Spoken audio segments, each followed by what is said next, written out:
ئایا ئەزان نەخۆشیەک هەیە پێی لە نەخۆشی دێدەن واتە سایلەنت دیزیز، ئەوەش پوکانەوەی ئێسکەکانە، واتە چڕی ئێسک کەمە بێتەوە ئەبێتە هۆی لاوازی ئێسکەکان و ئێسکەکان تووشی شکست دەکەن. هۆیەکەی ئەگەڕێتەوە بۆ ئەوەی لە ئافرەتان زۆرترە، بە تایبەتی پاش وەستانی سووری مانگانەیان لەگەڵ ئەوانەی کەوا نەخۆشی درێژخایانیان هەیە، نەخۆشە ڕۆماتیزمیەکان بە تایبەتی کەوانەی دەرمانی ستیرۆید زۆر بەکاردێنن، لەگەڵ ئەوانەی کەوا کێشیان کەمە، لەگەڵ جگەرە کێشان، بەکارهێنانی مادە کحولیەکان، لەگەڵ ئەوانەی کەوا زۆر دائەنیشن واتە جوڵەیان کەمە لە ڕۆژانە.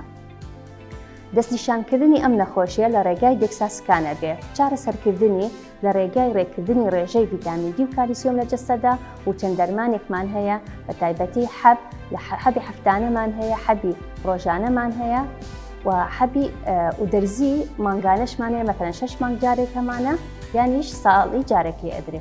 هەمیشەتون دروست بن.